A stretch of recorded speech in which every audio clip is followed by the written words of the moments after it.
રામના જીવનમાંથી આ એક શીખ લઈએ ને તો એ ભાઈ તરીકે સાહેબ તમે સફળ જીવન જીવીને જાઓ. ભાઈ તરીકે ઉત્તમ કેવી રીતે કહી શકાય. બીજી મારે રામાયણના જીવનની એક પ્રસંગોની એક મારા પાત્રની વાત કરવી છે કે જ્યારે રામનું ને રાવણનું યુદ્ધ થતું હતું, પ્રભુ શ્રી રામને પરસેવો વળી ગયો કે રાવણને મારવો કેમ.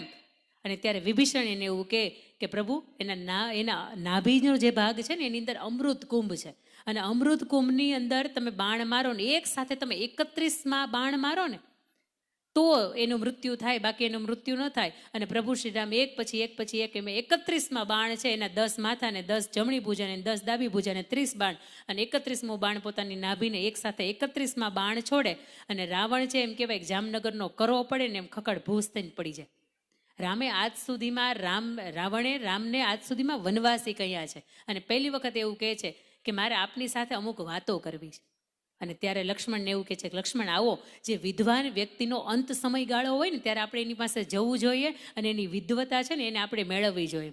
લક્ષ્મણ અને પ્રભુ શ્રી રામ એમની પાસે જાય, અને રાવણ વાત કરે છે કે હું લંકાપતિ રાવણ 3 લોકને ડગાવું, કૈલાસ પર્વતને મારા હાથની અંદર ઊંચો કરી લઉં, આખી દુનિયાને શનિ નડે, ગ્રહ શનિ નડે, પણ શનિના જીવનની અંદર હું નડું, આટલો બધો શક્તિશાળી, 3 લોકનું મારી પાસે જ્ઞાન, 4 વેદનું જ્ઞાન, 6 પુરાણનું જ્ઞાન, હું વિદ્યાવાદકની અંદર એટલો બધો પારંગત, મારી લંકાને આખી હું સોનાની બનાવી નાખું, આટલો બધો શક્તિશાળીના પવનને હું એમ કહું કે તારે આ બાજુ વાવવાનું તો પવન મને પૂછીને વાય કે કઈ દિશામાં વાવ, આટલો બધી શક્તિશાળી છતાંય આજે હું હાર્યો કેમ. અને તે દિવસે પ્રભુ શ્રી રામ બહુ મજાની 2 વાત કરે છે કે રાવણ જીતવું હોય ને તો ભાઈઓ ભેગા જ હોય, અને જીતવું હોય ને તો અહંકાર મૂકવો પડે. આજ ભાઈઓ ભેગા છે ને એનું કારણ આજે સરસ મજાનો આ જ્ઞાનામૃતનો પ્રસંગ છે ને એ તમે હું આજ સાંભળી રહ્યા છે. તમારે મારો આજ મિલનનું કારણ છે ને એ આજ ભાઈઓ ભેગા છે ને એટલા માટે થઈ રહ્યું છે. એના પછીના ઘરની પહેલી દિવાલ કે ભાઈ મજબૂત હોય ને સાહેબ તો એ ઘર તૂટે નહીં. એના પછી ઘરની બીજી દિવાલ એટલે વહુવારું ઘરનું સ્ત્રી પાત્ર, એ કેવું હોય તો ઘર મજબૂત રહે. બહુ મજાની વાત છે કે અમારા સરપંચ સાહેબ ગમે એટલા મહત્વના હોય, અમારા સરપંચ સાહેબને પૂછીને આખું ગામ કામ કરતું હોય, પ્રમુખ સાહેબને પૂછીને આખું ગામ કામ કરતું હોય, પણ તમે સમજો કે પ્રમુખ સાહેબ 5 કે 10 માણસને ઘરે ચા પાણી પીવા લઈ આવે, અને રસોડાની અંદરથી થાળીનો, વાટકાનો, ચમચીનો, ગ્લાસનો, રકાબીનો, પેલી શું કહેવાય તપેલીનો, ચાખાંડના ડબ્બાનો ધડાધડ અવાજ આવે ને એટલે મહેમાનને શું લાગે ખબર છે, ઉતરવાનું હતું અહીંયા મોડાસા ને આવી ગયું આનંદપુર, સ્ટેશન ખોટું પકડાઈ ગયું ભાઈ. અને જેના ઘરની તમને ચા ઉગે ને તો સમજો કે એના ઘરની જે ચા છે ને એ હેતથી બનાવી છે, ભાવથી બનાવી છે ને વાત્સલ્યની સાથે બનાવી. બાકી ઘણી ઘરની તમે જાઓ ને ચા ઉગે નહીં એટલે સમજવાનું આ તો પરાયણનું થયું છે. ચા તો જ ન ઉગે, બાકી તમે કોકની ઘરની ચા પીવો ચા ઉગે નહીં. પણ વહુવારું કેવા હોય, સ્ત્રી પાત્ર કેવું હોય, પત્ની કેવા હોય, અને મજાની મારે વાતો આપના પ્રસંગો, સત્ય પ્રસંગોના માધ્યમથી આપણી વચ્ચે મૂકવી. ત્યારે હસી મજાકમાં હું ઘણી વખત એવું કહેતી ભાઈ પત્ની કેવા હોય. હાર્દિક પંડ્યાને મળ્યા એવા લૂંટેરી દુલ્હન ભાઈ હોય લઈને ભાગી જાય, તમારું બધું એ તમારું, મારું બધું એ મારું, આ તારું મારું હૈયારું, મારું મારા બાપનું, આવું ન થાય ભાઈ. આ તો કે મારું મારી પાસે રહે, તમારું અડધું મારું થાય, એટલે મારું દોઢું ને તમે અડધા. આને પત્ની ન કહેવાય. પત્ની તો સાહેબ એને કહેવાય કે ઘરની અંદર એની હયાતી હોય ને એ એક અસ્તિત્વનું કારણ હોય. ઘરની અંદર ખાલી હાજર હોય, અને તમે એમ કહો ને કે ચા મૂકજો અંદરથી વકારો આવે હા બા, અને આદુ મસાલા સરસ મજાના મસાલા નાખેલી ચા બનાવીને આવે, આને ઘરની પત્ની કહેવાય, આને ઘરની વહુવારું કહેવાય. કારણ કે એને અન્નપૂર્ણાનું સ્વરૂપ મળ્યું છે. બીજી વાત કે પત્ની તરીકે રામાયણની અંદર બહુ મજાની સીતાજીના જીવનની વાત છે કે સીતાજીને જ્યારે પ્રભુ શ્રીરામના સરસ મજાનો વિવાહ પ્રસંગ હતો ને, સ્વયંવરનો પ્રસંગ હતો, એની અંદર પ્રભુ શ્રી રામે ખૂબ સરસ મજાની ભેટ સીતાજીને એના લગ્ન વખતે આપી હતી. 2 ભેટ આપી હતી. એક ભેટની અંદર આપી હતી એને ચૂડામણી માથા ઉપર પહેરવાની જે હોય, અને બીજી ભેટમાં આપ્યું હતું એક વચન, અને વચન એવું આપ્યું હતું કે મારા જીવનની અંદર દેવી તમારા આવ્યા પછી કોઈ પણ સ્ત્રીનો પ્રવેશ થશે નહીં. મારા પિતાશ્રીને ભલે 3 રાણી હોય પણ મારા જીવનની અંદર તમે એક કાયમીને માટે રહેશો. આ સ્ત્રીને સન્માન ક્યારે મળી શકે? આ સ્ત્રીને સન્માન ત્યારે મળી શકે જેનું ચરિત્ર ઉજળું હોય. ઘણી વખત કોઈ સ્ત્રીઓને એવું લાગતું હોય કે આપણે મેકઅપ કરીએ સુંદર લાગીએ, ભાઈ હા કે ના? હા પાડે પાછા બોલો. જો સમજો તમે મેકઅપથી સુંદર લાગતા હોય ને, તો જે મેકઅપના તમે 5,000 રૂપિયા આપ્યા હોય, 6,000 આપ્યા હોય, કે દુલ્હનને પૂછો 10,000 રૂપિયા આપ્યા હોય, હાંજ થાય અને તમે તમારા કપડાં ચેન્જ કરો, સાદા કપડાની અંદર તમે આવી જાઓ, તો એ જે મેકઅપના તમે 6,000-8,000 આપ્યા હોય ને તમે ગઈને કેમ કાઢો? એને રહેવા દો ને ભાઈ, એનાથી તમે ઉજળા લાગો છો, એનાથી તમે સુંદર લાગો છો. એ એટલા માટે આપણે કાઢી નાખીએ કે એ એવો ખાલી ઢોળ હોય કે જેનાથી આપણે જગતના ચોકની વચ્ચે ખાલી સુંદર લાગીએ, એનાથી ઉજળા ન લાગીએ. પણ જગતની 3 સ્ત્રી છે ને એ સુંદર લાગતી હોય, એ 3 સ્ત્રી ઉજળી લાગતી હોય. એમાંથી પહેલી એવી સ્ત્રી કે જેમનો પતિ વફાદાર હોય, પતિ એવા કોઈ કર્મકાંડ ન કર્યા હોય કે જેનાથી પરિવારનું અથવા તો એના પત્નીનું માથું નીચું થાય. પતિનો દરેક જાતનો પાસવર્ડ હોય ને એ આપણને ખબર હોય. અમે કેટલાને ખબર છે? હાથ ઊંચો કરજો, હાથ ઊંચો કરજો. હવે ઉભા રહ્યો, તમે મને નહીં કહો. અહીંયા બેઠા છે ને પુરુષો, એમાંથી કેટલા એવા પુરુષો છે કે એનો પાસવર્ડ એના પત્નીને ખબર છે? હાથ ઊંચો કરજો. હવે સંખ્યા કેમ ઓછી છે આમાં? તમને એવું છે કે જાણી જાય એમ, તમને એવું છે આપણી ગેલેરી જોઈ જાય, આપણું વોટ્સઅપ જોઈ જાય અને કંઈ જોઈ જાય ભવાડો કરે એમ? હા કે ના? તમને આવું કાંઈ બીક જ નથી ને? તો તમારો પાસવર્ડ ભાઈ એને કહેતા કેમ નથી?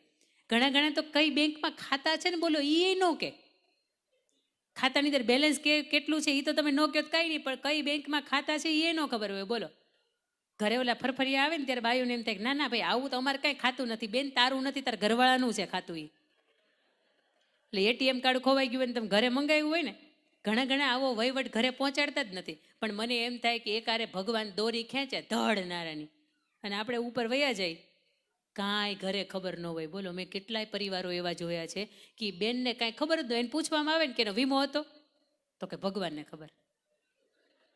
એને એ ન ખબર હોય કે એનો વીમો હતો કે નહીં. કારણ કે આવી વાતો કોઈ દી પાનના ગલ્લેથી વહેલા 2 કલાક પહોંચીએ તો ઘરે કરીએ ને, કોઈ દી પહોંચતા જ નથી. એટલે આવી વાતો કાંઈ થાય નહીં. કેટલી બેંકની અંદર આ બા તાલી પાડો, સામૂહિક પાડો. આ તાલી પાડવાનો અર્થ હું સમજી શકું છું.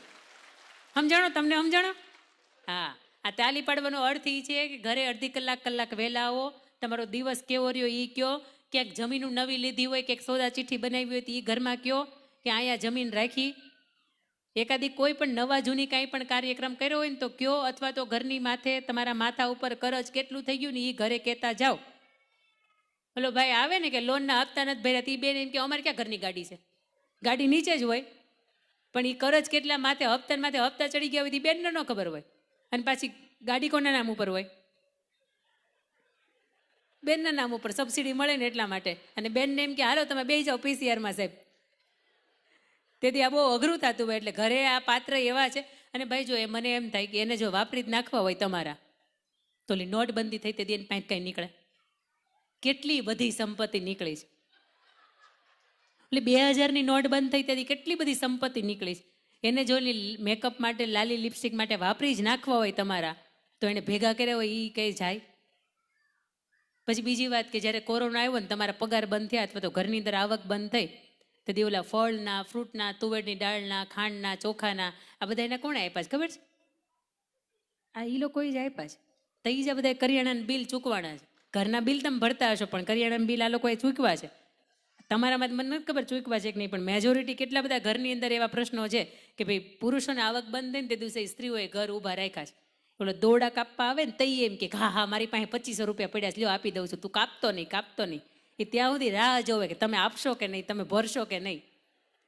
પણ જે સ્ત્રી કે જેના પતિ નીતિવાન હોય, ચરિત્રવાન હોય, એને કાંઈ જીવનની અંદર કામ એવા ન કર્યા હોય કે જેનાથી એનું મસ્તક ઝૂકે, આવી સ્ત્રી જગતના ચોકની અંદર ઉજળી લાગે, આવી સ્ત્રી જગતના ચોકની અંદર સુંદર લાગે અને કોઈ જાતના મેકઅપની જરૂર ન પડે. બીજી વાત કે એ સ્ત્રી પરિવારને પ્રેમ આપી શકે અને પરિવારનો પ્રેમ પામી શકે. જેટલો એ પરિવારને પ્રેમ કરે ને એટલો જ એને પરિવાર તરફથી પ્રેમ મળતો હોય. આવી સ્ત્રી સુંદર લાગતી હોય. અને ત્રીજી સ્ત્રી કે જેનું ચરિત્ર ઉજળું હોય, જીવનકાળની અંદર કોઈ એવો દાગ એના જીવનની અંદર ન લાગે કે જેનાથી એના પરિવારનું કે એના સમાજનું મસ્તક ઝૂકે.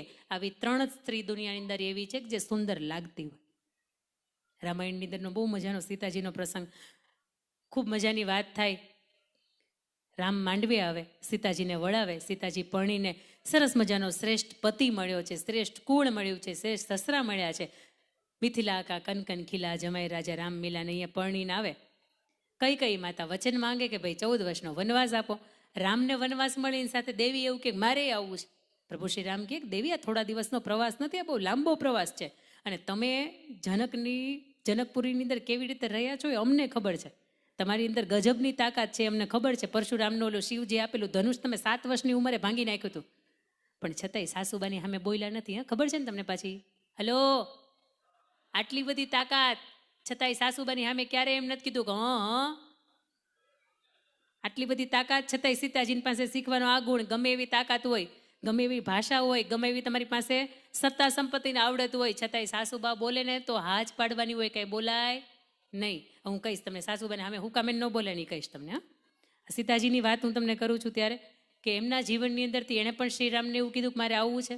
પ્રભુ શ્રીરામ લઈ જાય છે. હજી તો એવું કહેવાય કે વન આવવાને હજી તો થોડીક વાર હતી ને ત્યાં સીતાજી એવું કે હજી પ્રભુ હવે વન આવી ગયું. ત્યારે એમ થાય કે 14 વર્ષનો વનવાસ હજી કેમ કાઢશે. બ્રહ્મચર્યનું પાલન કર્યું, પાણી એને જાતે ભર્યા, રસોઈ કોઈ દિવસ નહોતી બનાવી પણ છતાં એણે જાતે બનાવી. કોઈ કામ એવા નહોતા કર્યા, કદાચ એની ઉપર આવે તો એને કરવા પડે, પણ આ બધા જ કામો છે એની જાતે કરે. અને સીતાજીને 1 વર્ષ માટે 365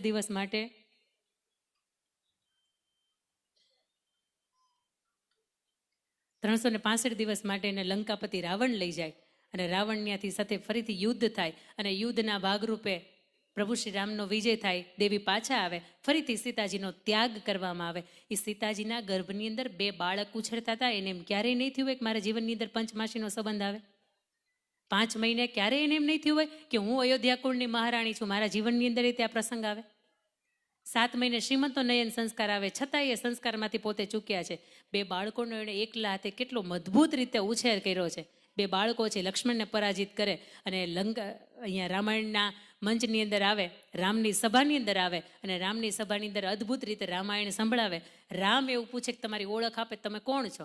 અને તેથી લવ અને કુશ એવું કે અમે દેવી સીતા અને રાઘવેન્દ્ર સરકાર પ્રભુ શ્રી રામના પુત્રો લવ અને કુશ છીએ. અને ત્યારે પ્રભુ શ્રી રામના પગની નીચેથી જમીન સરકી જાય કે મારા અદ્ભુત આવા પુત્રોનું સિંચન સીતાજી આવી રીતે કર્યું છે. અને ત્યારે સીતાજી છે બધાની માફી માંગે, અને એવું કે હવે મારે સમાજના લાંછનો લેવાની તાકાત નથી, અને હવે મારે ધરતી અંદર સમાઈ જવું છે. પણ પ્રભુ શ્રી રામની પાસે જઈને એવું કે દેવ આપના સિવાય મેં કોઈ પણ પુરુષને ઊંચી આંખ કરીને જોયો નથી. પ્રભુ આપના સિવાય મેં મારા હૃદયની અંદર કે મનની અંદર કોઈ છબીની અંદર કોઈ પુરુષને મેં ધર્યો નથી. જો આ વાત સાચી હોય ને તો મને ધરતીમાં જગ્યા કરી આપે. ધરતીની અંદરથી જગ્યા થઈ જાય. અને બધાની માફી માંગતા માંગતા પ્રભુ શ્રી રામની પાસે જાય ને 2 હાથ જોડીને એવું કે ત્વમેવ ભર્તા નચવી પ્રયોગ.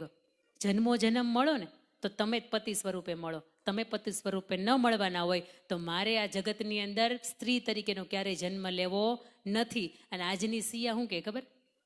આ જન્મ આપણો છેલ્લો, આવતા જન્મે મળતા. આ તમે બોલો છો.